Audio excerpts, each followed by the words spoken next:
ready made ခရမ်းချင်ဒီဘူးကိုသုံးမယ်ဆိုရင်တော့ခရမ်းချင်ဒီဖက်လေးတွေများများရအောင်လို့အနှစ်တွေကိုစကားနဲ့စစ်ဖယ်ပြီးမှသုံးပါမယ်။ကျုပ်ပြုတ်လေးတွေအရတာဝင်အောင်လို့ဓာတ်နဲ့3-4ချောင်းလီးပေးထားမယ်။ပြုတ်ထားတဲ့အာလူလေးတွေကိုအခွန်ခွာနှစ်ပိုင်းဖြတ်လီးပေးထားမယ်။အာလူကပြန်ပြီးချက်မှာမို့လို့အရန်နုပြော့တော့အောင်ပြုတ်ပေးဖို့မလိုပါဘူးရှင်။စီနဲ့ထောပတ်လေးပူလာပြီဆိုရင်မုံညင်းစေးနဲ့ဇီယာစေးတွေထည့်မယ်။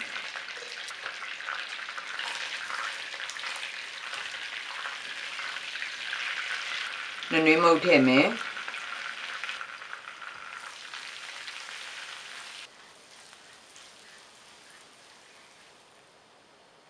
မုံညင်းစေးနဲ့ဇီယာစေးလေးတွေတစ်ဖောက်ဖောက်မြည်ပြီးပေါက်လာပြီဆိုရင်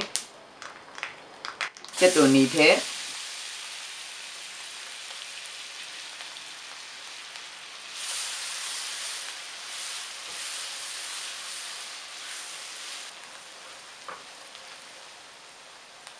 ဂျင်းနဲ့ကြက်တွန်ဖြူအနှစ်ထည့်ပြီးတော့မှလိုတလို့ငွေကြော်ပေးပါမယ်ရှင်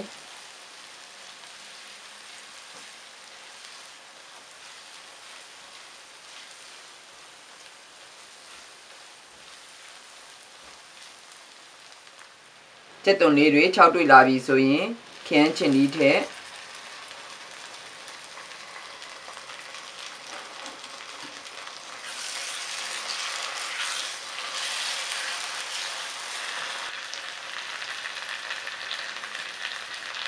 အယောင်တွေမုတ်ထည့်ပြီးငွေကြော်မယ်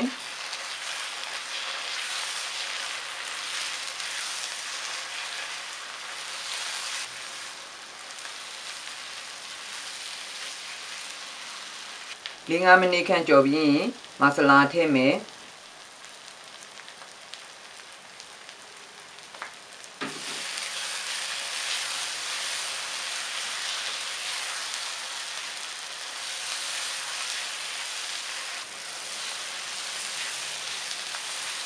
10 မိနစ်ခန့်မွေကြော်ပြီးရင်ဒိန်ချင်ထည့်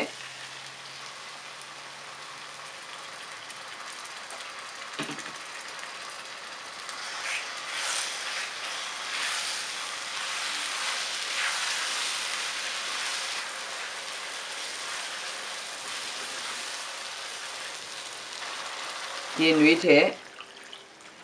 စားနဲ့ကြက်သားရတာမို့ချင်းချင်းထည့်ပြီးတည်ထားပါမယ်ရှင်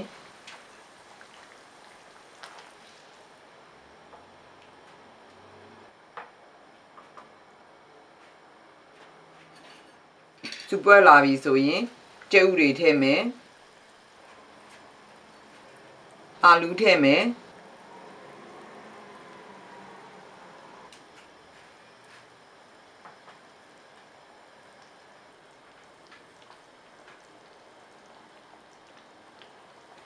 ငရုတ်ဒီဇိုင်းလေးတွေပါထည့်ပြီးတော့မှအိုးဖုံလေးဖုံပြီးတည်ထားပါမယ်ရှင်တည်ထားတဲ့အတော်အတွင်းမှာလိုတလုံးငွေပေးမယ်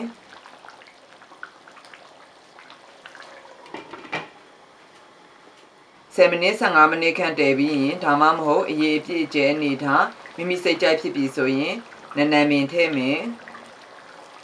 အနေငယ်မူရောပြီးပြီဆိုရင်တော့ဟင်းလေးသုံးဆောင်ဖို့အတွက်အသင့်ဖြစ်ပါပြီရှင်